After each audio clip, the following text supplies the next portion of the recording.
आज्ञा सर प्रणाम सर। हाँ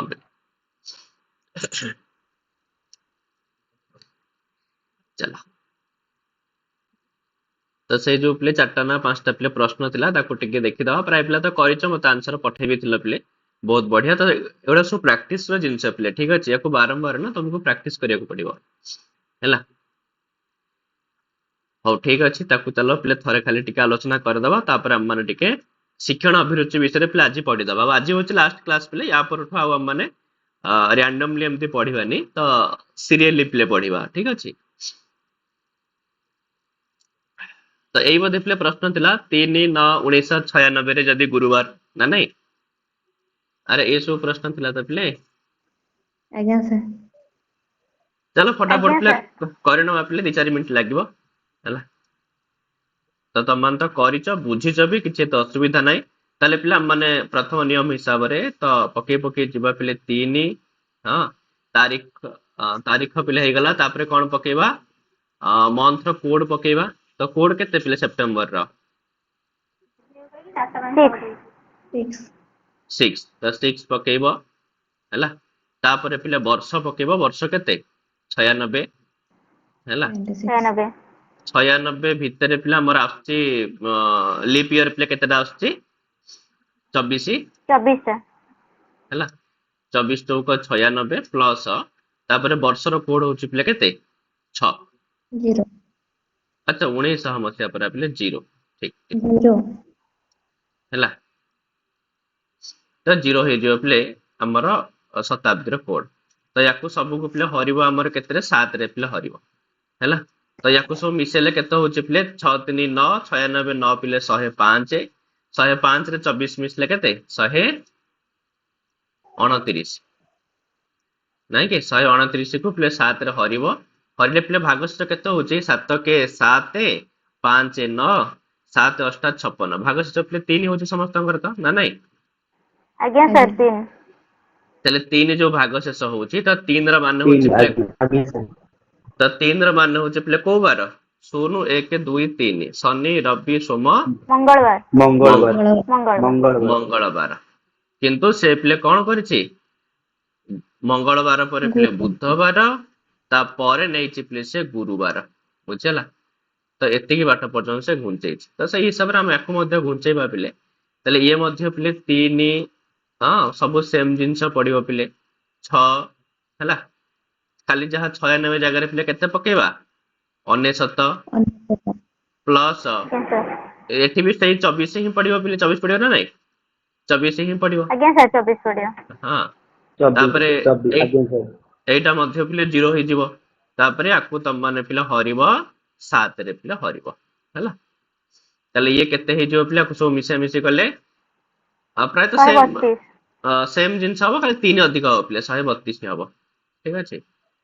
132 को 7 रे पिले हरिबो 7 रे हरिले केते पडिबो पिले 132 की भागस्य केते आसीबो 7 के 7 6 2 भागशेष आसीबो पिले 6 6 रा माने पिले को बारे होची शुक्रवार शुक्रवार होची किंतु हमर आंसर पिले कोन हबो गोटे छाडी करी तो शनिवार ता छाडी करी पिले नेक्स्ट कोन रविवार ताले हमर आंसर पिले हे जिवो रविवार हैला। ताले 3/9/1999 को रविवार पडियो समस्त सेम आंसर आस्थिले रविवार आस्थिले आंसर आज्ञा सर ठीक है। तो जो मानकर पे रविवार आछि आंसर तो एकदम ठीक अछि। चल परवर्ती प्रश्न थिला पिले 16/8/1992 तो 16 तो पकेबा आउ पिले मंथ रो कोड हिसाब रे हम केते पकेबा पिले 144 0 25 0 36 3 नहीं कि अरे 3 पकेबा एपटे पिले 92 अछि तो 92 पिले पकेबा तापर आकु 4 रे हरिले पिले केते होची 92 को 24 सर 24 हबो ना 23 सर 23 ना हो अरे अरे 92 अछि पर पिले 23 चौक 92 हैला। तापर पिले शताब्दी कोड होची 0 हैला तापर ए सब को पिले हरि दबा तम माने केते रे ना 7 रे तो हरि देले केते हि जिवो ना ये हे गला पिले 6 3 9 2 11 11 3 14 ଚାରି ରଖିନେଲା ପିଲେ 1 1 1 2 9 2 11 11 2 ପିଲେ 13 134 ହେଇଛି ନା ନାଇଁ? ଆଜ୍ଞା ସାର୍ 134 ତ 134 କୁ ପିଲେ 7 ରେ ହରିଲେ ଆମର କେତେ ଭାଗଶେଷ ବଳିବ? 7 କେ 7 ସାର୍ 6 1 6 4 9 7 63 ଠିକ ଭାଗଶେଷ ହଉଛି ପିଲେ 1 1 ର ମାନେ ପିଲେ କୋଉ ବାର? ରବିବାର। ରବିବାର 1 ର ମାନେ ହଉଛି ପିଲେ ରବିବାର କିନ୍ତୁ ସେ କରିଛି ପିଲେ କୋଉ ବାର? ଶନିବାର। ମାନେ ଆର ମାନେ ହଉଛି ପିଲେ ବିଫୋର 1 ଡେ ନାଇଁ କି? ଆରେ ସେ ପିଲେ ଗୋଟେ ମାନେ ପୂର୍ବ ଦିନଟାକୁ ନେଇଛି ତ ଆମମାନଙ୍କର ଆନ୍ସର ଯାହା ହବ ଆମେ ମାନେ କଣ କରିବା ପିଲେ ତାର ପୂର୍ବ ଦିନକୁ ପିଲେ ନବା ହେଲା। ତାହେଲେ ୟାକୁ ଆମେ ମାନେ ସେଇଆ ଲେଖିବା ପିଲେ କି 16 ଲେଖିବା ତାପରେ ମଧ୍ୟ ସବୁ ସେମ ରହିବ ଯେହେତୁ ପିଲେ ମାସ ସମାନ ଅଛି ତ 16 3 ହେଇଗଲା ଇଏ ପିଲେ 97 ଅଛି ତ 97 ଲେଖିବା ଆଉ ଏଠି ପିଲେ ଆମେ କେତେ ପକେଇବା ବର୍ତ୍ତମାନ ଲିପ୍ ଇୟର ରେ 24 24 ଲେଖିବା ପିଲେ 24 ଚୌକ 96 ଆଉ ପ୍ଲସ 0 ହେଲା ଆଉ ଏ ସବୁକୁ ପିଲା ମାନେ ହରିବା କେତେରେ 7 ରେ ପିଲା ହରିବା 7 ରେ ହେଲା ତ 7 ରେ ପିଲା ହରିଦବା କେତେ ହବ ପିଲେ ୟାକୁ ହରାହରି କଲେ ଏ ପିଲେ ସାର୍ 5 କେତେ ଭାଗଶେଷ 6 0 ଆସିବ 140 ପିଲେ ହେଇଯିବ ନାଇଁ କି ଆକୁ ସବୁ ମିଶେଇଲେ 140 ଆଜ୍ଞା 140 140 କୁ ପିଲେ 7 ରେ ହରିବ ପୁରା ସବୁ ତ ପିଲେ କଟିଯିବ ଭାଗଶେଷ ପୁରା 0 ପଳେଇ ଆସିବ ଆଉ ନାଇଁ କି ତ ଭାଗଶେଷ 0 ଆସିଲା ତ 0 ର ମାନେ ହଉଛି ପିଲେ ଆକ୍ଚୁଆଲି କୋଉ ବାର ଶନିବାର ହେଲା ଶନିବାର କିନ୍ତୁ ଆମ ମାନେ ଆନ୍ସର ପିଲେ କୋଉଟା କରିବା ବିଫୋର ଗୋଟେ ଦିନ ଆନ୍ସର କଣ ହେଇଯିବ ପିଲେ ଶୁକ୍ରବାର ଶୁକ୍ରବାର ତାହେଲେ ସମସ୍ତଙ୍କର ପିଲେ ଆନ୍ସର ଶୁକ୍ରବାର ଆସିଛି କି? ଆଜ୍ଞା ସାର୍ ଆଜ୍ଞା ସାର୍ ହଁ ଶୁକ୍ରବାର ଆସିଛି ଯଦି ପିଲେ ଠିକ ଅଛି ଚାଲ ତାପରେ ପିଲେ କଣ ଦେଇଛି 1 1 2006 ତାହେଲେ ପିଲେ 1 ପ୍ଲସ ଜାନୁଆରୀ ମାସର କୋଡ ପିଲେ କେତେ 1 1 ହେଲା ତାପରେ ଇଏ ପିଲେ 6 କୁ 6 ପକେଇବା ବର୍ଷ ଲିପ୍ ଇୟର ପିଲେ କେତେ ପକେଇବ ଏଠି 1 1 ଆଉ 2000 ମସିହାର କୋଡ ପିଲେ କେତେ 6 6 ହେଲା ୟାକୁ ସବୁ ପିଲେ 7 ରେ ହରିଦବ ପିଲେ ତ 7 ରେ ହରିଲେ କେତେ ହବ ଭାଗଶେଷ 1 ବଢୁଥିବ ବୋଧେ ଆଉ ନାଇଁ 6 କେ 7 6 କେ 7 କଟିଯିବ ଭାଗଶେଷ 1 ରହିବ ଆଜ୍ଞା ସାର୍ ହେଲା ତ 1 1 2 6 2 8 8 14 1 15 ହେଲା 15 ବାଇ 7 ଭାଗଶେଷ ହବ ପିଲେ 1 ତ ଭାଗଶେଷ 1 ର ମାନେ କୋଉ ବାର ପିଲେ ରବିବାର ରବିବାର ତାହେଲେ ଏଇଟା ପିଲେ ଏକ୍ସାକ୍ଟ ସେମ ଆନ୍ସର ଅଛି ତ ଆମକୁ କିଛି ଏତେ ଟେନସନ ନେବାକୁ ପଡିବନି ପିଲେ ୟାର ବି ଯାହା ଆନ୍ସର ବାହାରିବ ସେଇଟା ହିଁ ଆନ୍ସର ହବ ତାହେଲେ ପିଲେ 1 ପ୍ଲସ ପିଲେ 1 ହେଲା ତାପରେ କେତେ ପଡିବ ପିଲେ 10 ହେଲା ଏଠି ପକେଇବ ପିଲେ ଲିପ୍ ଇୟର କେତେ 2 ଆଉ ପିଲେ ଏଠି ପଡିବ 2 6 ତ ୟାକୁ ପିଲେ ହରିଦବ କେତେରେ ନା 7 ରେ ତ ଏଠି ମଧ୍ୟ 10 2 12 1 13 1 14 ମାନେ 7 ରେ କଟିଗଲା ତାହେଲେ ଭାଗଶେଷ ପିଲେ 6 ବଢୁଥିବ ନା ନାଇଁ ଆରେ ଭାଗଶେଷ ପିଲେ 6 ଆଜ୍ଞା ବଢୁଥିବ ନା ସାର୍ ନାଇଁ ଭାଗଶେଷ 6 ଆଜ୍ଞା ହଁ ସାର୍ ତ 6 2 8 10 8 18 18 2 20 ପିଲେ ହେଲା ତ 20 ବାଇ କେତେ ନା 7 ତ ୟାକୁ ସବୁ ହରାହରି କରିଦବ ଭାଗଶେଷ ପିଲେ ତମକୁ କେତେ ବଳିବ 6 ପିଲେ ବଳିଯିବ ହେଲା ତ 6 ର ମାନେ ପିଲେ କୋଉ ବାର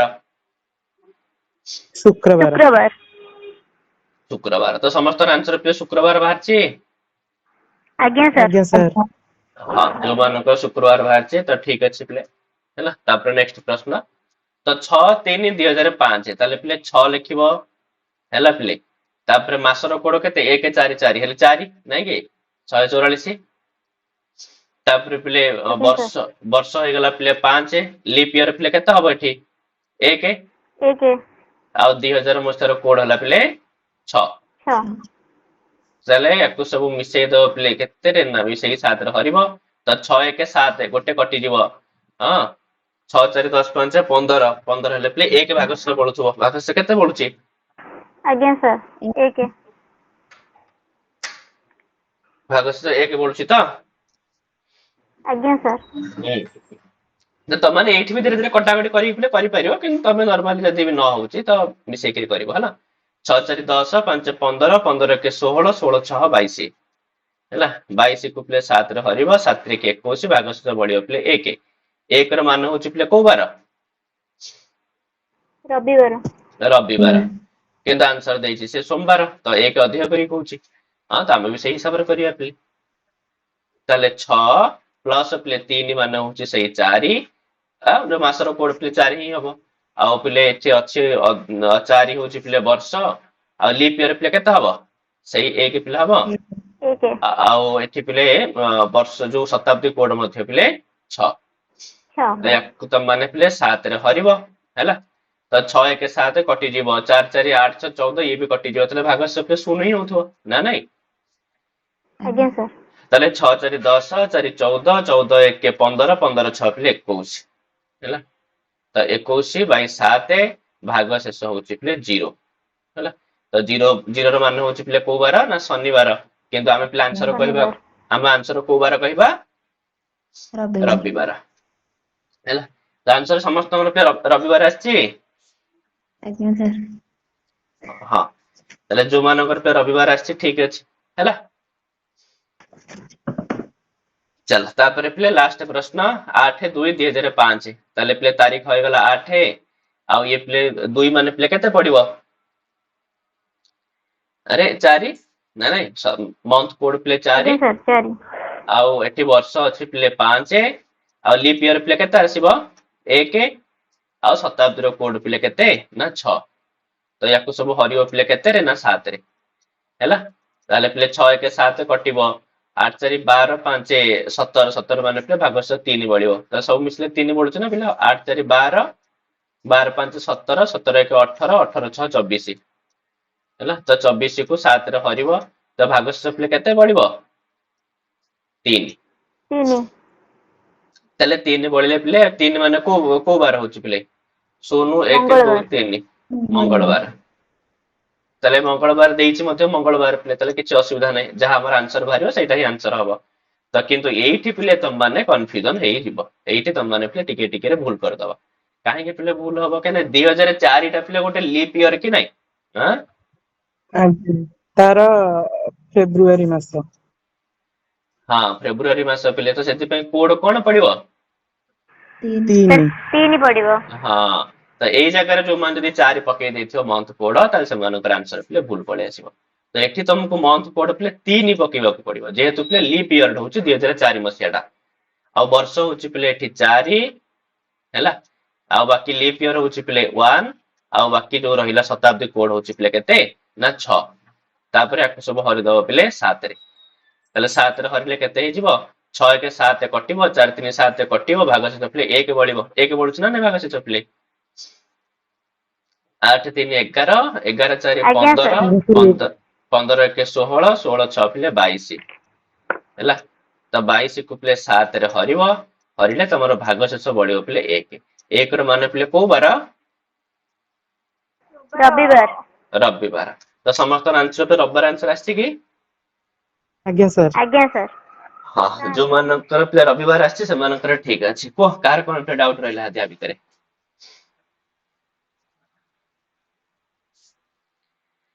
ଆରେ ପିଲା ହେଇଯିବ ତ? ତାହେଲେ ତମମାନେ ଆଜ୍ଞା। ଆଟଲିଷ୍ଟ ଏତିକି ଜିନିଷ ପିଲା ବୁଝିଗଲ ନା ନାଇଁ?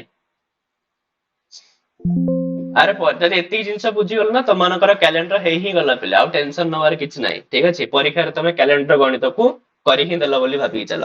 ଠିକ ଅଛି, କାହିଁକିନା କ୍ୟାଲେଣ୍ଡରରେ ପିଲା କେବଳ ଏଇ ଗଣିତଟା ହିଁ ଇମ୍ପୋର୍ଟାଣ୍ଟ ଗଣିତ, ଏଇଟା ହିଁ ପରୀକ୍ଷାରେ ପ୍ରାୟତଃ ଆସିଥାଏ। ଆଉ କିଛି ପ୍ରକାରର ଅଛି, ସେଗୁଡା ଖାଲି ଜାଣିଥିବା କଥା ସିନା, ପରୀକ୍ଷା ପାଇଁ ଏତେ ଇମ୍ପୋର୍ଟାଣ୍ଟ ନୁହଁ। ପରୀକ୍ଷା ପାଇଁ ବାସ୍ ଏଇ ଗୋଟିଏ ହିଁ ଇମ୍ପୋର୍ଟାଣ୍ଟ ପିଲେ ହେଲା। ଏଇ ଗୋଟିଏ ଯଦି ମେଥଡ ତମେ ଜାଣିଦେଲ, ୟାକୁ ହିଁ ନେଇକିରି ବାକି ସବୁ କିଛି ପିଲେ ହେଇଯିବ।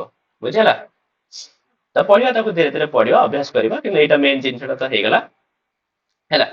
ତ ବର୍ତ୍ତମାନ ପିଲା ଆମେ ଦେଖିବା କି ଯୋଉ ଶିକ୍ଷଣ ଅଭିରୁଚି ପିଲେ ଅଛି, ତା ଉପରେ ଟିକେ ପିଲେ ଆଜି ଦେଖିବା କି କୋଉ ଭଳି ଭାବରେ ଆମେ ଶିକ୍ଷଣ ଅଭିରୁଚି ଟପିକ ଟାକୁ ପିଲେ ପଢିବା ହେଲା। ଖାଲି ଜଷ୍ଟ ଟିକେ ଆଜି ଆରମ୍ଭ କରିଦବା। ସ୍କ୍ରିନ ପ୍ଲେ ଶୋ କରୁଛି ତ? କିଛି ଅସୁବିଧା ନାହିଁ? ଆଜ୍ଞା ସାର୍। ଚାଲ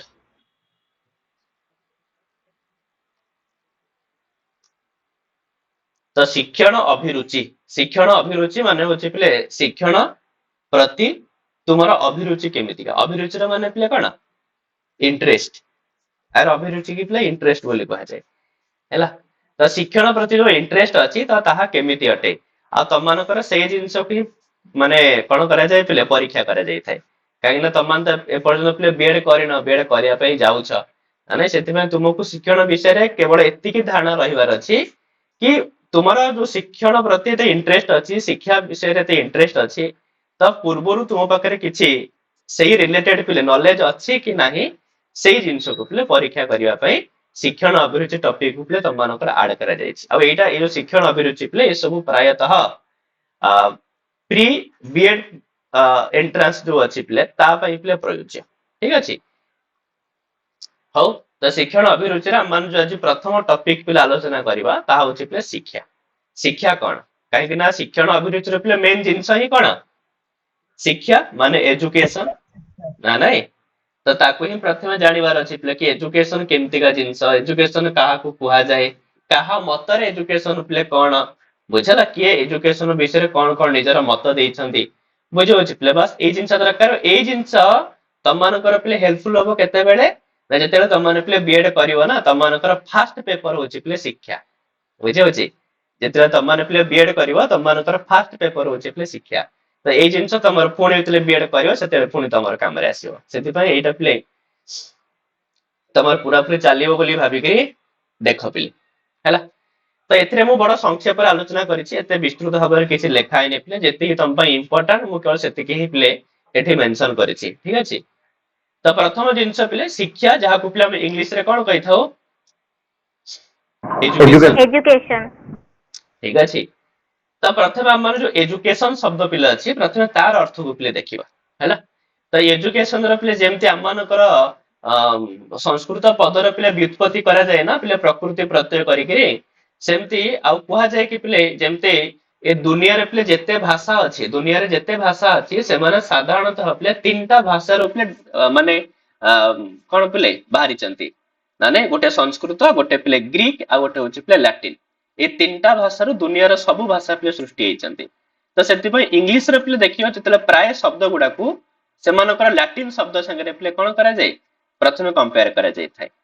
ଠିକ ଅଛି। ତ ସେଥିପାଇଁ ପିଲେ ଯଦି ବ୍ୟୁତ୍ପତ୍ତିଗତ ଦୃଷ୍ଟିକୋଣରେ ଦେଖିବା ଏଜୁକେସନ ଶବ୍ଦକୁ ପିଲେ, ତାହେଲେ ଏହା ପିଲେ ତିନୋଟି ଲାଟିନ ଶବ୍ଦରୁ ଆସିଛି। ତ ତିନିଟା ଯାକ ଲାଟିନ ଶବ୍ଦକୁ ଯଦି ପିଲା ମିଶେଇବା ତାହେଲେ ଏଜୁକେସନ ଶବ୍ଦର ପିଲେ ନିଷ୍ପନ୍ନ ହେଇଛି। ମନେ ରଖିଥିବ ପିଲେ, ଏବେ ବହୁତ ଇମ୍ପୋର୍ଟାଣ୍ଟ ପିଲେ, ଏଥିରେ କେବଳ ଇମ୍ପୋର୍ଟାଣ୍ଟ ଜିନିଷ ହିଁ ଲେଖା ହେଇଛି ପିଲେ।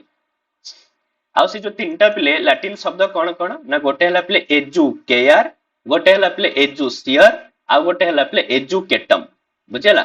ତିନିଟା ଶବ୍ଦ। ଯଦି ଏଇ ତିନିଟା ଶବ୍ଦର ଅର୍ଥ ଆମେ ବୁଝି ନବା ତାହେଲେ ଏଜୁକେସନ ଶବ୍ଦର ଅର୍ଥ ମଧ୍ୟ ପିଲା ମାନେ ବୁଝିପାରିବା। ତାହେଲେ ଏଜୁକେୟାର ର ମାନେ ହଉଛି ପିଲେ ଯତ୍ନ ନେବା ବା ପାଳନ ପୋଷଣ କରିବା।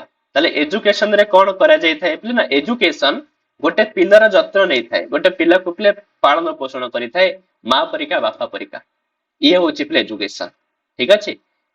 ଆଉ ଏଜୁକେସନ କଣ କରିଥାଏ ପିଲେ ନା, ଏଜୁସିୟର ମାନେ ପିଲେ ପ୍ରକଟ କରିଥାଏ, ପ୍ରକାଶ କରିଥାଏ, ଉନ୍ମେଷ କରିଥାଏ କଣ ନା ଆମମାନଙ୍କ ଭିତରେ ଲୁଚି ରହିଥିବା ଅନ୍ତର୍ନିହିତ ଶକ୍ତିକୁ ପିଲେ, ନା ନାଇଁ କେବଳ ଆମ ଭିତରେ ଲୁଚି ରହିଥିବା ଅନ୍ତର୍ନିହିତ ଶକ୍ତିକୁ ପିଲେ କିଏ ସେ ପରିପ୍ରକାଶ କରିଥାଏ?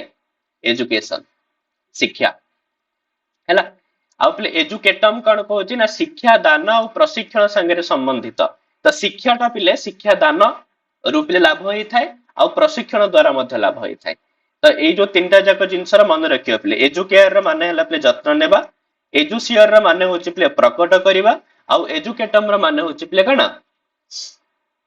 ଶିକ୍ଷାଦାନ ବା ପିଲେ ପ୍ରଶିକ୍ଷଣ, ହେଲା। ଏଇମାନଙ୍କ ଏଇ ଯୋଉ ତିନୋଟି ଶବ୍ଦ ସାଙ୍ଗରେ ସମ୍ବନ୍ଧିତ ଅଟେ ପିଲେ କୋଉ ଶବ୍ଦ ନା, ଏଜୁକେସନ ଶବ୍ଦ।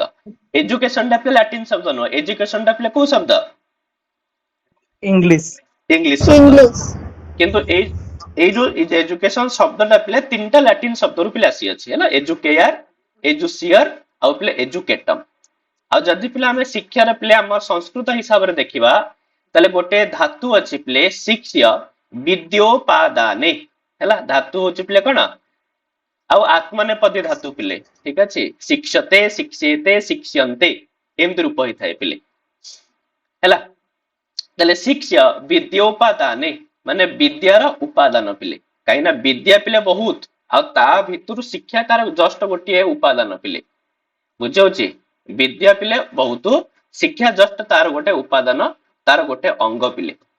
ତାହେଲେ ଯୋଉ ଶିକ୍ଷ୍ୟ ବିଦ୍ୟୋପଦାନେ ଏଇ ଯୋଉ ଧାତୁ ପିଲେ ଅଛି, ଏଇ ଧାତୁରୁ ପିଲେ गुरोश्च हलः गोटे सूत्र द्वारा पिले को प्रत्यय ହେଇଛି ନା ପିଲେ ଅପ୍ରତ୍ୟୟ ହେଇଛି ହେଲା ଅପ୍ରତ୍ୟୟ ହେଇଛି ଆଉ ପିଲେ ସ୍ତ୍ରୀତ୍ୱ ବିବକ୍ଷାରେ ପିଲେ ତାପ ପ୍ରତ୍ୟୟ ହେଇକିରି ରୂପ ପିଲେ ସିଦ୍ଧି ହେଇଛି କଣ ନା ଶିକ୍ଷା ତାହେଲେ ବୁଝିଲା ଯଦି କିଏ ପଚାରିଲା ତମମାନଙ୍କୁ ଶିକ୍ଷାରେ ପିଲେ କୋଉ ପ୍ରତ୍ୟୟ ତାହେଲେ କଣ କହିବ ପିଲେ अप्रत्यय पुनः स्त्री विवक्षायां ता प्रत्यय ତା ପ୍ରତ୍ୟୟ ପିଲେ ହେଲା ଧାତୁ ହଉଛି ପିଲେ ସିକ୍ସ ଧାତୁ ସି କ୍ଷ ତ କ୍ଷ ହେଲା ମୂଳ ଧାତୁ ବାକି ହଳନ୍ତ ତମେ ଦେଇଦବ ହେଲା ଆଉ ପିଲେ ପ୍ରତ୍ୟୟ ହଉଛି କୃଦନ୍ତ ପ୍ରତ୍ୟୟ ହଉଛି ପିଲେ ଅପ୍ରତ୍ୟୟ ଆଉ ବାକି ଯେହେତୁ ପିଲେ ସ୍ତ୍ରୀଲିଙ୍ଗରେ ଏହାର ପ୍ରୟୋଗ ସେଥିପାଇଁ ପିଲେ କୋଉ ପ୍ରତ୍ୟୟ ହେଇଛି ପୁଣି ତାପ ପ୍ରତ୍ୟୟ ତା ସାର୍ ପ୍ରତ୍ୟୟ ଶିଖିଦେଇଛୁ ଏଁ?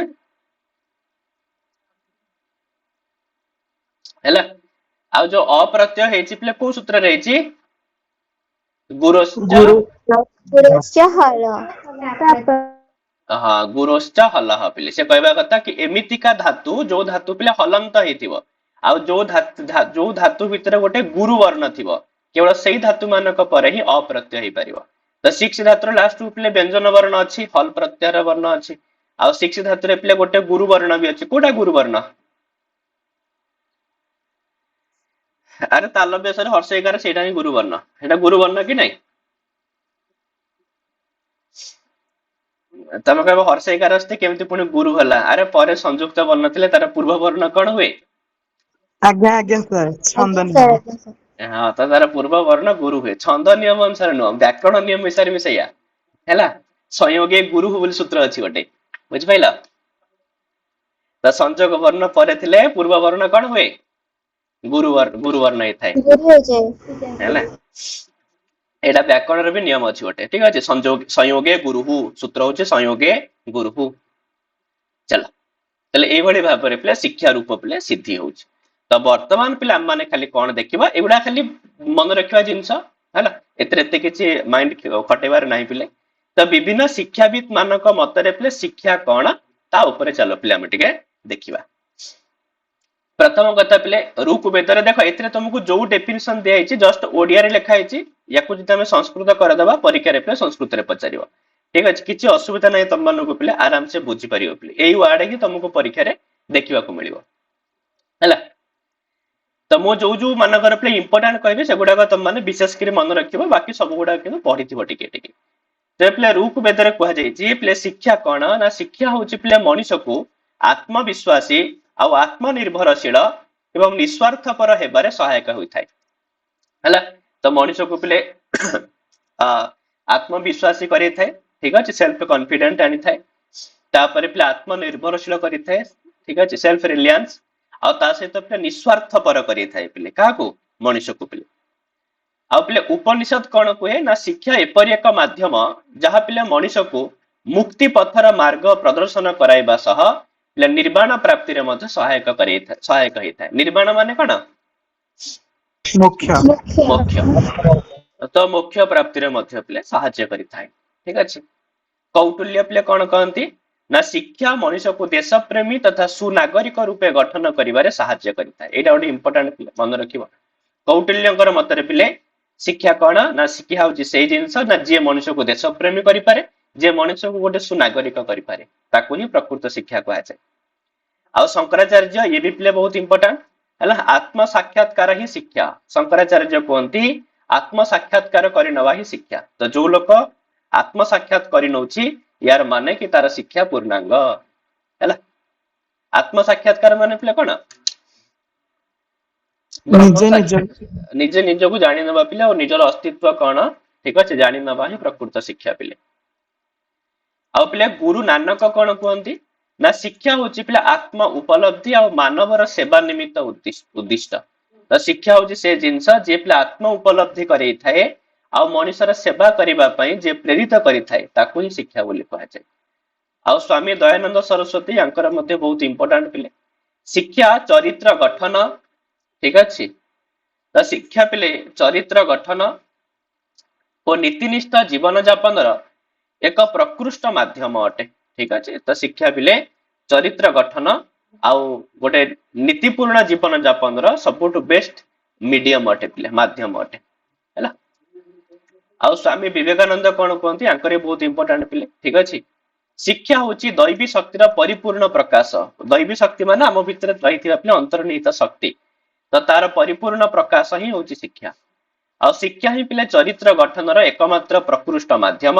ଆଉ ଏହା ମାନବର ମାନସିକ ଦକ୍ଷତା ତଥା ବୁଦ୍ଧିର ବିକାଶ କରିବା ସହ ତାକୁ ସ୍ୱାବଲମ୍ବନଶୀଳ ମଧ୍ୟ କରିଥାଏ ପିଲେ। ହେଲା, ଶିକ୍ଷା ହିଁ ମାନବର ପିଲେ ମାନସିକ ଦକ୍ଷତା ଆଉ ବୁଦ୍ଧିର ପିଲେ ବିକାଶ କରିଥାଏ, ଆଉ ମଣିଷକୁ ପିଲେ ସ୍ୱାବଲମ୍ବନଶୀଳ ମଧ୍ୟ କରିଥାଏ। ଠିକ ଅଛି। ହଁ, ଦୟାନନ୍ଦ ସରସ୍ୱତୀ, ସ୍ୱାମୀ ବିବେକାନନ୍ଦ ୟାଙ୍କର ପିଲେ ଡେଫିନେସନ ଗୁଡାକ ବହୁତ ଇମ୍ପୋର୍ଟାଣ୍ଟ ମଧ୍ୟ।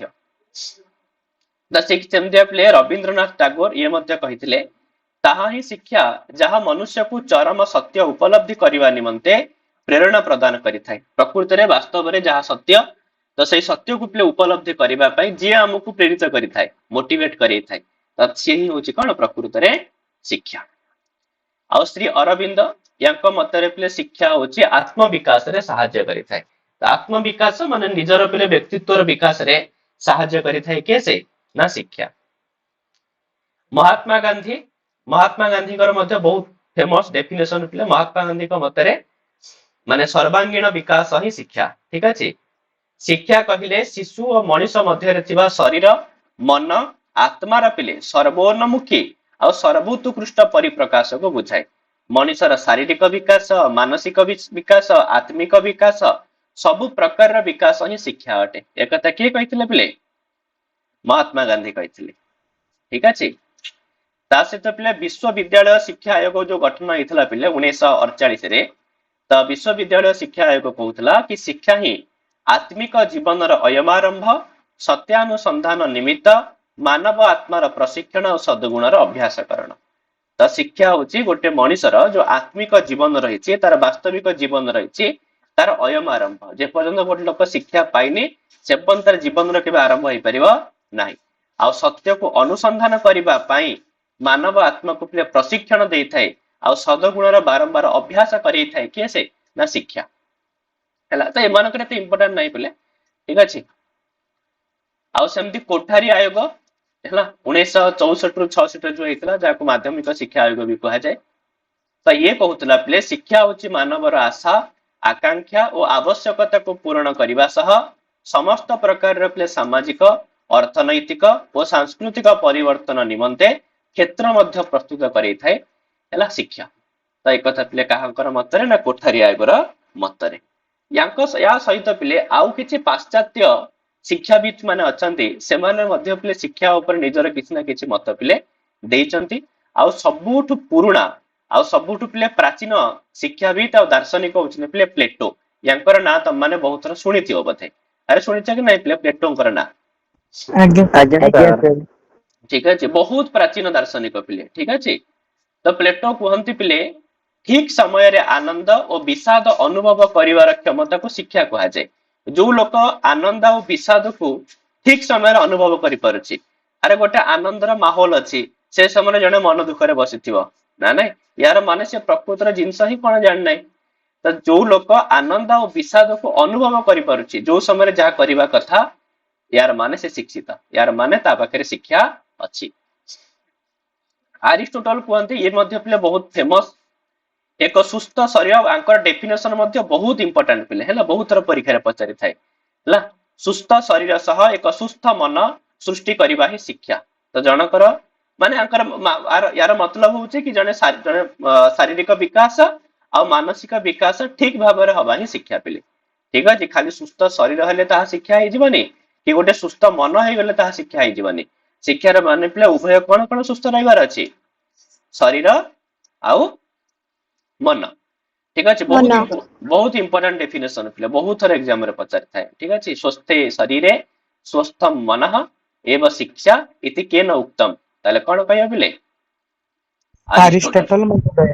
ଆରିଷ୍ଟୋଟଲ ମହୋଦୟ। ତାପରେ ହର୍ବର୍ଟ ପିଲେ, ହର୍ବର୍ଟଙ୍କର ନାଁ ତମ ମାନେ ବିଏଡ୍ କରିବ, ବାରମ୍ବାର ଶୁଣିବାକୁ ମିଳିବ ତମମାନଙ୍କୁ ପିଲେ।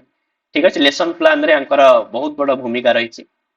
ହର୍ବର୍ଟ ପିଲେ କୁହନ୍ତି ଶିକ୍ଷା ଦ୍ୱାରା ଶିଶୁ ମଧ୍ୟରେ ଉତ୍ତମ ନୈତିକ ଚରିତ୍ରର ବିକାଶ ସାଧନ ହେଇଥାଏ। ହଁ, ତ ଶିକ୍ଷା ଦ୍ୱାରା ହିଁ ପିଲେ ଗୋଟେ ପିଲା ଭିତରେ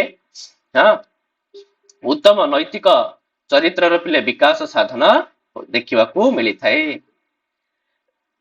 ତା ସହିତ ପିଲେ ଫ୍ରୋବେଲ से फ्रोबेल कहती फ्रोबेल मध्य बहुत बड़ फेमस प्ले शिक्षाविद है बीज माने हूँ मानवर जो जीन तो ता भितर पे लुचि रही जो गुणावली तार परिप्रकाश ही पिले शिक्षा एक कथा पिले फ्रोबेल महोदय कहते स्पेंसर शिक्षा ही पूर्णांग जीवन जापन शैली को बुझाई थाए गोटे लोक जदि जीवन जापन पिले ठीक भाव है तेबे ता पाखरे शिक्षा रही आ शिक्षा ही शिशु को पिले संपूर्ण सुख प्रदान करिथाए तो सब प्रकार सुख केवल शिक्षा ही प्रदान करिपारे एक कथा पिले स्पेंसर कहते तथापि एमानक भितरु गोटे गले पिले प्लेटो अरिस्टोटल ठीक अच्छे ये दी जनकर पिले बहुत इंपोर्टेंट पिले बुझला आ बाकी जोड़ा को पूर्व कहली जो गुड़ाक से गुड़ाक तुम मैंने अधिक करी मन रखियो पिले हैला ता सहित आउ मध्य पिले अछंती थॉमसन थॉमसन कहते शिक्षा यार पारिपार्श्विक प्रभाव द्वारा व्यक्तिर अभ्यास व्यवहार चिंतन और दृष्टिभंगी रे आवश्यक स्थायी परिवर्तन को बुझाए है शिक्षा हूँ एमती एक जिनस जहा द्वारा मनीष ना निजक पिले कौन करें निज भितर परिवर्तन आनी थाए पिले निजर पारिपार्श्विक प्रभाव को देखिकी तार अभ्यास रे तार व्यवहार रे तार चिंतन रे तार दृष्टिभंगी रे जदि सी पिले आवश्यक परिवर्तन आनी पारुछि तो यार माने ही शिक्षा आउ पिले आडाम्स कहते शिक्षा एक सतत जाग्रत उद्देश्यमूलक प्रक्रिया जहा द्वारा जड़े व्यक्तिर व्यक्तित्वर विकास धारा अन्य जड़े व्यक्तिर व्यक्तित्व द्वारा प्रभावित होता है ठीक अच्छे तो शिक्षा हूँ गोटे उद्देश्यमूलक प्रक्रिया जमती कि जड़े शिक्षक गोटे छात्र भितर चाहे कि यही जिनस पिलार परिवर्तन हो तो सही हिसाब से शिक्षक निजक परिवर्तन करें तो जनकर व्यक्तित्व द्वारा आउ जनकर व्यक्तित्व प्रभावित होची यार माने ही शिक्षा बोली आडाम्स कहते आउ यही प्रक्रिया उपयुक्त जोगाजोग ज्ञानर आदान प्रदान प्रक्रिया द्वारा संभव होता है जहाँकि शिक्षक और छात्र भितर पिले होता है आउ टिपी नॉन शिक्षा शिशुर व्यक्तित्वर संपूर्ण परिप्रकाश को बुझे थाए फलस्वरूप से तार प्रकृत दक्षता तथा प्रतिभा बल मानव समाजर विकास निमंते कार्य करें नॉर्मली कथा निज व्यक्तित्वर संपूर्ण परिप्रकाश ही शिक्षा एक कथा पिले टिपी नॉन कहती तथापि एमानकर एते इंपोर्टेंट नुह जोड़ा पिले इंपोर्टेंट मु कहली सेगुडा टिके तुम माने भल से पिले मन रखिबो हैला अरे बुझ पाइलो पिले जो विभिन्न शिक्षाविद मानक मतरे शिक्षार माने कोन कोन बोली हां किंतु एगुड़ाकर तुम मानकर पिले जेतेले तुम माने बीएड करिवो ना सेतेले किंतु सब जगह मन रखिया पड़िबो काहे ना एगुडा तमरो लॉन्ग क्वेश्चन आसीबो 15 मार्किया प्रश्न हैला तो 15 जन आचार्य मत शिक्षा कौन तार डेफिनेशन दब कि तुम मैंने इंपोर्टेंट डेफिनेशन गुड़ाक पिले मन रखि पिले ठीक अच्छे शिक्षा विषय रे हैला तापर से पिले आमर जो शिक्षा प्रक्रिया जो शैक्षिक प्रक्रिया अच्छी यहाँ इंपोर्टेंट जिनस तो प्रथम पिले जिते शिक्षा उपरे धीरे धीरे दर्शन आरंभ होता ठीक है शिक्षा दर्शन पिले जिते प्रारंभिक अवस्था सेतेबेले सेमाने समस्ते पिले शिक्षा को पिले कौन बोली मानुथिले सेमाने शिक्षा को पिले द्विपाक्षिक प्रक्रिया बोली मानुथिले ठीक अच्छे तो सेमाने शिक्षा को पिले कौन मानुथिले द्विपाक्षिक प्रक्रिया परीक्षा प्रश्न केमिति आसीबो ना शिक्षा एका द्विपाक्षिक प्रक्रिया तस्याम प्रक्रियायाम द्वौ पक्षौ कौ तो दीटा पक्ष कौन कौन तले कौन कहबो पिले शिक्षक छात्र तो सेते बड़ पिले मत थिला कि जो शिक्षा केवल दी जनक भितर ही चले आउ शिक्षा पई किछि दरकार नै जने जने शिक्षक अछि जने छात्र अछि इट मींस कि एटी शिक्षा हे जिवो आउ किछि आवश्यक नाही बुझला तांको पई आउ परिवेश तांको पई आउ कहार आवश्यकता नथिला केवल शिक्षक आउ कहार छात्र र पिला आवश्यकता रहितला बुझला आउ एई जो द्विपाक्षिक प्रक्रिया संगे संबंधित शिक्षाविद होचन पिले अंक नाटा मन रखिथिबो जॉन आडाम्स है बहुत इंपोर्टेंट ना पिले पचार देव पिले कि जॉन आडाम्स महोदय से मतानुसारम शिक्षा एक डैश प्रक्रिया द्विपाक्षिक ना त्रिपाक्षिक ना बहुपाक्षिक तले कोन कहयो पिले द्विपाक्षिक प्रक्रिया हैला ता ना हला पिले कोन शिक्षाविद ना होची जॉन आडाम्स और रॉस मध्य पिले केनो मेन होचंती जॉन आडाम्स पिले हैला तो जॉन आडाम्स को मतानुसार शिक्षा होची पिले को प्रक्रिया द्विपाक्षिक प्रक्रिया तापर पिले कौन है ना तापर विश्वास है ना नहीं खाली शिक्षक छात्र रहिले शिक्षा है दिवनी ना नहीं शिक्षक थी छात्र थी तांको लेकरी बसई दबो कोठी ना रेलवे स्टेशन रे बसई दबो हाँ जोठे ट्रेन चलुथो बारंबार सेठी को शिक्षा ही परिबो कि पिले सेठी शिक्षा ही ना परिबो हेई परिबोनी काहेकि ना सेठी पिले अनुकूल परिवेश नाही अरे सेठी पिले कोन नाही अनुकूल परिवेश नाही तो सेथिपाई से कहउछन्ती शिक्षा पे आउ गोटे जिंसर भी आवश्यकता रहिछि कहार पिले आवश्यकता रहिछि एनवायरनमेंट र आवश्यकता रहिछि परिवेश र आवश्यकता रहिछि परिवेश मध्य रहिया दरकार ताहाले ही शिक्षा हबो तो सेथिपाई पिले शिक्षा एक त्रिपाक्षिक प्रक्रिया दुईटी नाही पिले एटी केतोटी पक्ष ତିନୋଟି ତିନୋଟି ହେଲା ଏଟା ଟେ କରେକ୍ସନ କରିଦବା ତିନୋଟି ପକ୍ଷ ପିଲେ ଜଣେ ହଉଛନ୍ତି ଶିକ୍ଷକ ଜଣେ ହଉଛି ଛାତ୍ର ତା ସହିତ ପିଲେ କଣ ପରିବେଶ ପିଲେ ହେଲା ପରିବେଶ ଆଉ ଏଇ କଥାକୁ ପିଲେ କୋଉ ଶିକ୍ଷାବିତ ପିଲେ ସମର୍ଥନ ଜଣେଇଛନ୍ତି ଜନ୍ ଜନ୍ ଡି ଜନ୍ ଡିବି ହେଲା ନା ପିଲେ ଜନ୍ ଡିବି DEWY ସମଥିଙ୍ଗ ପିଲେ ତ ୟାକୁ ଜନ୍ ଡିବି ବୋଲି ହିଁ ମନେ ରଖିଥିବ ପିଲେ ନା ଠିକ ଅଛି ତାହେଲେ ଶିକ୍ଷା ସାଙ୍ଗରେ ପିଲେ ଯୋଉ ଶିକ୍ଷା ଗୋଟେ ତ୍ରିପାକ୍ଷିକ ପ୍ରକ୍ରିୟା ଏଇ କଥା ବା ଏଇ ମତକୁ ପିଲେ ପ୍ରଥମ ଥର ପାଇଁ ଉପସ୍ଥାପନ କରିଥିଲେ କିଏ ସେ ଜନ୍ ଡିବି ଆଉ ତାଙ୍କ ମତରେ ଶିକ୍ଷା ପିଲେ ଯୋଉ ତିନୋଟି ପକ୍ଷ ଗୋଟେ ହଉଛି ଶିକ୍ଷକ ଜଣେ ହଉଛି ପିଲେ ଛାତ୍ର ଆଉ ଜଣେ ଆଉ ଗୋଟେ ହଉଛି ପିଲେ କଣ ପରିବେଶ ଯଦି ତିନିଟା ଯାକ ଜିନିଷ ରହିବ ତାହେଲେ ହିଁ ପିଲେ ଶିକ୍ଷା ପ୍ରକ୍ରିୟା ହେଇପାରିବ ତ ୟା ଉପରେ ବା ସେଇ ଦିଟା ହିଁ ମତ ମନେ ରଖିଥିବ ଶିକ୍ଷା ଦ୍ୱିପାକ୍ଷିକ ପ୍ରକ୍ରିୟା ଆଉ ଶିକ୍ଷା ପିଲେ ତ୍ରିପାକ୍ଷିକ ପ୍ରକ୍ରିୟା ठीक अच्छे education is a 2 dimensional process और education is a 3 dimensional process हैला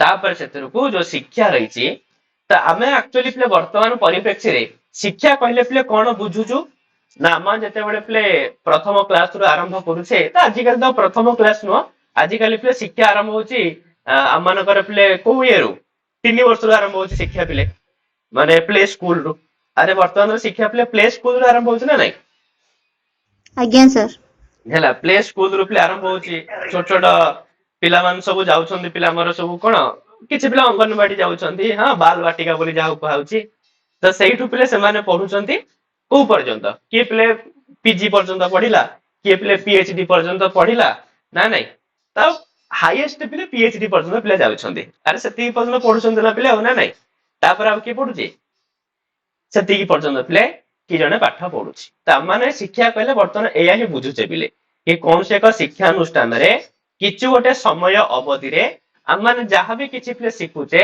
एहा ही शिक्षा अटे एहा ही शिक्षण अटे तले ये होछि जो शिक्षा रो पिले अर्थ ये भी अर्थ किंतु पिले को भलिया अर्थ ये होछि पिले संकीर्ण अर्थ ये होछि शिक्षा रो पिले को अर्थ संकीर्ण ठीक अछि ये शिक्षा रो पिले व्यापक अर्थ नुह काइना तमे शिक्षा को लिमिट कर दोछ लिमिटेड कर दोछ ठीक अछि तो सेति पई शिक्षा जो संकीर्ण अर्थ पिले जदी के पचला शिक्षा रो संकीर्ण अर्थ कोन तल त माने कोन कहयो पिले विभिन्न शिक्षा अनुष्ठान तथा शैक्षिक प्रतिष्ठान द्वारा शिक्षण क्षेत्र रे उद्देश्य मूलक भावे सृष्टि करा जाउथबा निर्दिष्ट व्यावहारिक परिवर्तन को बुझेई थाए माने तो किछि उद्देश्य नै कि जेमति कि के जने उद्देश्य नेला कि मु मेडिकल जाई पढिबी तो से सही लाइन रे जीवो से कोन आ पिले से संस्कृत पढिबोनी तो जे जो उद्देश्य मूलक भाबरे गोटे कोन सी शिक्षा अनुष्ठान रे जदी जहां भी किछि से अर्जन करूची ठीक अछि होती शिक्षा रो संकीर्ण अर्थ पिले को अर्थ संकीर्ण अर्थ तो कुआ जाउची पिले कि साधारणतः शिशुटी विद्यालय रे प्रवेश करिबा परे तार आनुष्ठानिक शिक्षा आरंभ होई थाए गोटे पिलाटी पिले विद्यालय भितर एंट्री करूची ता परठो तार आरंभ होई जाय थाए पिले कोन ना आनुष्ठानिक शिक्षा तो से आरंभ करि थाए आ गोटे निर्दिष्ट स्तर पर्यंत से शिक्षा लाभ परे तार से शिक्षाटा पिले कोन होई जाय ना समाप्त होई जाय आउ से पिले शिक्षा अर्जन करे नाही ता शिक्षा को से सेठी माने कोन देई दे पिले फुल स्टॉप दे दिए ना पूर्णच्छेद दे दिए तो ये जो शिक्षार अर्थ ये होची संकीर्ण अर्थ ना कि शिक्षार व्यापक अर्थ पिले कोन कुहे शिक्षार व्यापक अर्थ कुहे पिले शिक्षा कौन सी समय अवधि शेष हो जीवा भलिया प्रक्रिया नुह शिक्षा पिले को भलिया प्रक्रिया शिक्षा होची एक पिले जीवन व्यापी प्रक्रिया मल्ला पर्यंत जने लोक शिखिबो अरे शिखिबो कि नहीं तले ये होची शिक्षा आ ये जो पिले अर्थ ये होची पिले शिक्षार को भलिया अर्थ व्यापक अर्थ ତ ଶିକ୍ଷା ହଉଛି ଏକ ଜୀବନ ବ୍ୟାପୀ ପ୍ରକ୍ରିୟା ଆଜୀବନम ପ୍ରଚାଲ୍ୟମାନ ପ୍ରକ୍ରିୟା ଶିକ୍ଷା ଇଏ ହଉଛି ପିଲେ ଶିକ୍ଷାର ବ୍ୟାପକ ଅର୍ଥ କହୁଛନ୍ତି ମାତୃ ଗର୍ଭରେ ଭ୍ରୂଣର ବିକାଶ ହେବା ଦିନ ଠାରୁ ମୃତ୍ୟୁ ପର୍ଯ୍ୟନ୍ତ ଏହା ପରିବ୍ୟାପ୍ତ ବେଳେ ପଚାରିଥାଏ ପିଲେ କି ଶିକ୍ଷା କେବେଠାରୁ ଆରମ୍ଭ ହୁଏ କି ଜନ୍ମନଃ ପଶ୍ଚାତ ଜନ୍ମନଃ ପ୍ରାକ୍ ବା ଗର୍ଭାବସ୍ଥାୟା ତାହେଲେ ତମମାନେ କଣ ଆନ୍ସର ଦବ ପିଲେ ଗର୍ଭାବସ୍ଥାରୁ ହିଁ ଶିକ୍ଷା ଆରମ୍ଭ ହେଇଯାଏ ପିଲେ ଆରେ ପିଲାଟିଏ ପିଲା ଗର୍ଭରେ ରହିବା ଠାରୁ ହିଁ ତାର ଶିକ୍ଷା ଆରମ୍ଭ ହେଇଯାଏ ଯାହାର ସାକ୍ଷାତ ପ୍ରମାଣ ପିଲା ଅଭିମନ୍ୟୁ ଆଚ୍ଛା ଜନ୍ମନଃ ପ୍ରାକ୍ ଆଉ ଗର୍ଭାବସ୍ଥା ଭିତରେ ମାନେ କଣ ଡିଫରେନ୍ସ?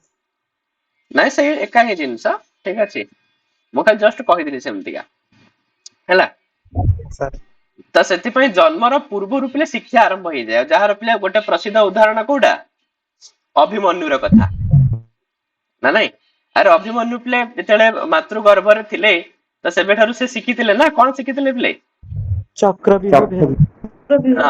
ଚକ୍ର ବିହ ଭିତରେ କେମିତି ପ୍ରବେଶ କରାଯାଏ ତ ସେଥିପାଇଁ ପିଲେ ଜଣାଯାଏ କି ମାତୃ ଗର୍ଭରୁ ଆଉ ଇଏ ମଧ୍ୟ ପ୍ରହ୍ଲାଦ ପିଲେ ପ୍ରହ୍ଲାଦ ବି ତାର ଗୋଟେ ଉଦାହରଣ ନା ନାଇଁ ସେ ବି ପିଲେ ମାତୃ ଗର୍ଭରେ ଥିବା ସମୟରେ ହରିଙ୍କର ନାଁ ପିଲେ ଜପ ଶିଖିଥିଲେ ନା ନାଇଁ ତ ସେଥିପାଇଁ ଶିକ୍ଷା ପିଲେ ମାତୃ ଗର୍ଭର ଭ୍ରୂଣର ବିକାଶ ହେବା ଦିନ ଠାରୁ ମୃତ୍ୟୁ ପର୍ଯ୍ୟନ୍ତ ପିଲେ ପରିବ୍ୟାପ୍ତ ଏହା ହଉଛି ଶିକ୍ଷାର ପିଲେ ବ୍ୟାପକ ଅର୍ଥ ଶିକ୍ଷାବିତ ମାନଙ୍କ ମତରେ ବ୍ୟକ୍ତିର ଜନ୍ମ ଠାରୁ ମୃତ୍ୟୁ ପର୍ଯ୍ୟନ୍ତ ତାକୁ ପ୍ରଭାବିତ କରୁଥିବା ପ୍ରତିଟି ଅନୁଭୂତି ଆଉ ଅନୁଭୂତି ପିଲେ ଏହି ଅଭିଜ୍ଞତା ସମୂହକୁ ବୁଝେଇଥାଏ ଠିକ ଅଛି ଅନୁଭୂତି ଅଭିଜ୍ଞତା ସମୂହକୁ ପିଲେ ବୁଝେଇଥାଏ ତ ସେ ଯାହା ବି କିଛି ଅନୁଭୂତି କରୁଛି ବା ଯାହା ବି ତାର କିଛି ଅଭିଜ୍ଞତା ଆସୁଛି ତ ସେ ସବୁର ପିଲେ ଗ୍ରୁପକୁ ଆମମାନେ ଶିକ୍ଷା ବୋଲି କହିଥାଉ ତ ଇଏ ହଉଛି ଶିକ୍ଷାର ପିଲେ ବ୍ୟାପକ ଅର୍ଥ ତ ଦିଟା ଅର୍ଥ ମନେ ରଖିଥିବ ପିଲେ ତମେ ଶିକ୍ଷାର ପିଲେ ଦିଟା ଅର୍ଥ ମନେ ରଖିଥିବ ଗୋଟେ ହଉଛି ଶିକ୍ଷାର ପିଲେ ସଂକୀର୍ଣ୍ଣ ଅର୍ଥ ଗୋଟେ ହଉଛି ଶିକ୍ଷାର ପିଲେ କୋଉ ଅର୍ଥ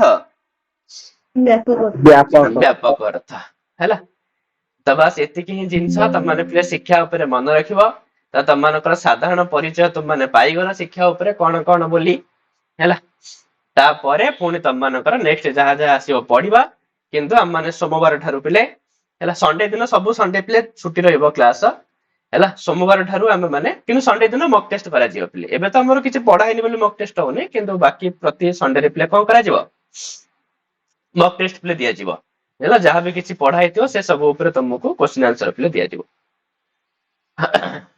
ତ ସୋମବାର ଠାରୁ ପିଲା ମାନେ ବ୍ୟାକରଣ ପିଲେ ଯୋଉ ପଢୁଥିଲେ ବର୍ଣ୍ଣ ପ୍ରକରଣ ବୋଧେ କିଛି ବାଟ ଯାଇ ପଢିଛେ ଆମମାନେ ନା ନାଇଁ ଆଜ୍ଞା ସାର୍ ହେଲା ତ ଯୋଉ ବର୍ଣ୍ଣ ପ୍ରକରଣ ପିଲେ ଯୋଉ ଯାଏ ପଢିଥିଲେ ତା ପରଠାରୁ ପିଲେ ବର୍ଣ୍ଣ ପ୍ରକରଣ ପଢିବା ଧୀରେ ଧୀରେ ପିଲେ ଶବ୍ଦ ରୂପ ହଁ ଏକୁ ମଧ୍ୟ ଦେଖିବା ହେଲା ଆପଣ ଯୋଉ କହିଥିଲେ ସେକେଣ୍ଡ ପାର୍ଟ ଯୋଉ ସାହିତ୍ୟ ଦେଇଦେବେ ହଁ ସେକେଣ୍ଡ ପାର୍ଟ ତ ପିଲେ ଚାଲିଛି ମୁଁ ତାକୁ ଟିକେ ଲେଖୁଛି ହେଲା ମୁଁ କମ୍ପ୍ଲିଟ ହେଇଗଲେ ତମମାନଙ୍କୁ ପଠେଇଦେବି ବହୁତ ଶୀଘ୍ର ପଠେଇଦେବି ହଁ ହେଲା ତ ସେଇଟାକୁ ତମମାନେ ପିଲେ ରିଭିଜନ କରୁଥିବ ତାକୁ ସବୁଦିନ ପିଲେ ଆବୃତ୍ତି କରୁଥିବ ହେଲା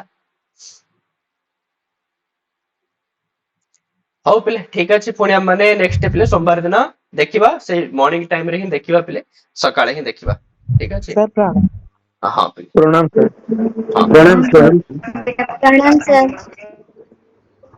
प्रणाम सर ହଉ ପିଲେ